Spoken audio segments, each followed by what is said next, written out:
السلام علیکم سر، کیا حال ہے؟ ٹھیک ہے، خیریت؟ اللہ خیر کرے گا، اللہ آپ کو صحت دے۔ آمین۔ اور سب ٹھیک ہے، خیریت؟ میں سر ٹھیک میرا ہوں۔ ایک سوال ہے، اگر آدمی ہم بستر ہوتا ہے، عورت یا مرد، اسے واش روم میں جا کر شاور میں نہانے کے وقت یعنی بغیر کپڑے کے نہا سکتا ہے، غسل کر سکتا ہے یا کر وہ غسل ہوگا یا نہیں ہوگا؟ کپڑے کے ساتھ ہوگا غسل یا بغیر کپڑے کے غسل ہو سکتا ہے نہیں؟ اس کے بارے میں تھوڑا جواب دے دیجیے، مہربانی۔ نحمدہ و نصلی علی رسولہ الکریم، اما بعد۔ آپ دیکھ رہے ہیں نور ٹی وی جدہ اور میں ہوں آپ کا دوست، آپ کا ہوسٹ محمد عاقل، جدہ سے مملکت سعودی عرب۔ ہمارے چینل کا فارمیٹ یہ ہے کہ آپ وائس میسج ہمیں کر دیں، ہم یوٹیوب پر آپ کے سوال کا جواب لے کر حاضر ہو جائیں گے۔ اور وہ لوگ جو کہ طلاق کے مسئلے میں ہم سے گفتگو کرنا چاہتے ہیں، ان کے لیے میں ہمیشہ یہ درخواست کرتا ہوں کہ ایک کاؤنسلنگ سیشن بک کر لیں۔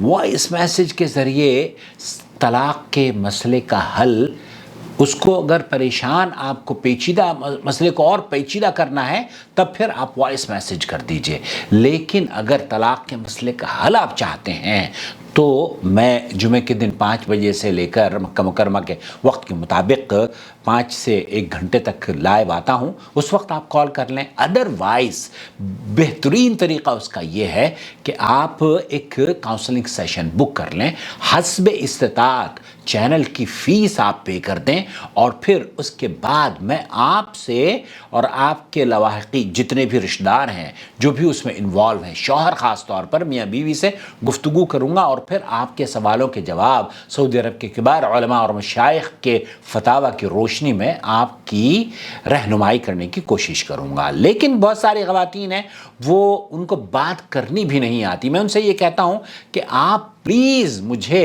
ایک کاؤنسلنگ سیشن بک کر لیں، اور جو چینل کی آپ جو استطاعت ہے وہ استطاعت کے مطابق آپ پیمنٹ کر دیجئے اس چینل پر، میں آپ کو وقت دوں گا اور وقت دے کر آپ کے مسئلے کا حل کروں گا۔ آپ یہ چاہیں گے کہ جناب ایک وائس میسج کر دیا ہے اور عاقل صاحب پوری تفصیل، اچھا یہ بھی ہوتا ہے کہ ایک میسج اب کیا ہے، ایک میسج 2 دن کے بعد کریں گے۔ اب آپ نے، مجھے نہیں پتا چلتا کہ آپ کون ہیں اور کہاں سے بول رہی ہیں۔ اب یہ دیکھیے جو کال آ رہی ہے، اس کال کو میں عام طور پر میں اٹینڈ نہیں کرتا ہوں۔ کیونکہ اگر میں کال اٹینڈ کرنے لگوں گا تو میرے سارے کام ٹھپ ہو جائیں گے اور میں بس اسی کام پر رہ جاؤں گا۔ بہرحال طلاق کے مسائل کا حل کاؤنسلنگ سیشن کے ذریعے کریں، یہ ہی زیادہ مناسب بات ہے۔ بھائی یہ جاننا چاہ رہے ہیں کہ ہم بستری کرنے کے بعد یا احتلام کے بعد اگر غسل جنابت کی ضرورت ہو تو غسل جنابت کا ننگا برہنہ ہو کر باتھ روم میں کیا جا سکتا ہے؟ سنتے ہیں سماحت الشیخ مفتی مملکت سعودی عرب شیخ عبدالعزیز بن باز کو۔ حال الاغتسال عريان يكون افضل او لا ما في بأس، عريان ما في بأس. لا ما فی بأس۔ شیخ فرما رہے ہیں کہ اگر آپ برہنہ ہو کر ننگا ایک جسم کر کے غسل کرتے ہیں تو کوئی حرج نہیں ہے۔ كان يغتسل عريان، يغتسل موسى عريان.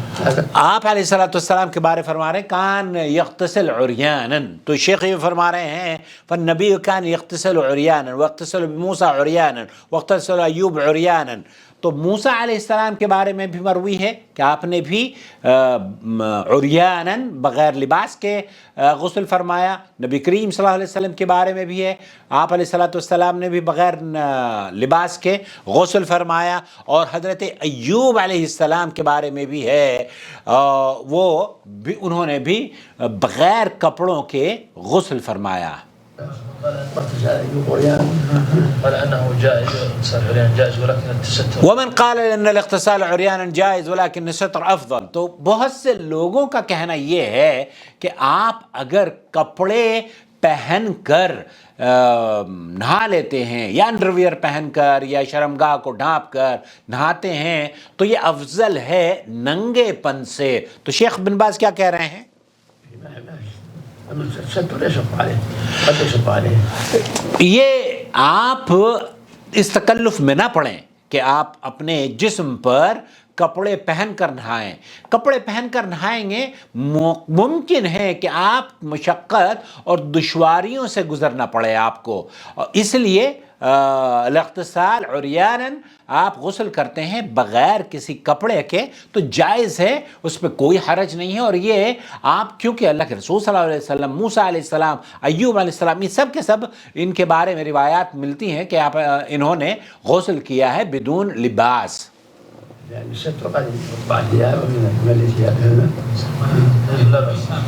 هذا بالراس اذا كان في حجره ما راحه. اگر کوئی ایسی جگہ پر آپ غسل کر رہے ہیں کہ آپ کو لوگ دیکھ رہے ہیں فبیہا، تو پھر تو آپ کو ننگا نہیں نہانا ہے obviously. لیکن ایسی جگہ پر جیسے حمام ہے یا آپ اپنے ہی گھر میں نہا رہے ہیں اور یا اپنی بیوی کے ساتھ نہا رہے ہیں، تو اللہ کے رسول صلی اللہ علیہ وسلم اپنی بیوی کے ساتھ بھی نہایا کرتے تھے. ہمارے ہاں تو یہ رواج ہی نہیں ہے، میں صحیح بتاؤں ہمارے ہاں تو یہ رواج ہی نہیں ہے. اور تو وہ خاص طور پر بہت ساری عورتیں تو اس کو بہت عیب سمجھتی ہیں مردوں کے ساتھ. عورتیں کیسے نہائیں گی؟ اللہ میں تو مر جاؤں گی. نہیں میری بہن، اللہ کے رسول صلی اللہ علیہ وسلم اپنے بیویوں کے ساتھ نہایا کرتے تھے. اور عورتوں کا مردوں کے ساتھ مطلب عورت کا بیوی کا شوہر کے ساتھ نہانے کے سلسلے میں شیخ بن باز فرما رہے ہیں کہ کوئی ممنوع نہیں ہے، بلکہ ننگا اللہ کے رسول صلی اللہ علیہ وسلم سے بھی بغیر لباس کے ہو کر نہانا ثابت ہے، موسیٰ علیہ السلام سے بھی، ایوب علیہ السلام سے بھی. تو اس تکلف میں پڑنے کی ضرورت نہیں ہے. اور یہ سمجھنا کہ افضل یہ ہے کہ آپ کپڑے پہن کر نہائیں تو بھی وہ افضلیت کی کوئی دلیل نہیں ہے. افضلیت اس کام میں ہے جو نبی کریم صلی اللہ علیہ وسلم سے ثابت ہو. آپ اگر لوگوں کے سامنے نہا رہے ہیں بہت اچھی بات ہے، پھر آپ لوگوں کے سامنے اپنے جسم کو ننگا نہیں کر سکتے، اس لیے آپ کو دوسروں کے سامنے تو کم از کم نہانا چاہیے، بغیر لباس کے نہیں نہانا چاہیے، لباس کے ساتھ نہانا چاہیے. مجھے امید ہے وضاحت ہو گئی ہوگی. السلام علیکم ورحمۃ اللہ وبرکاتہ.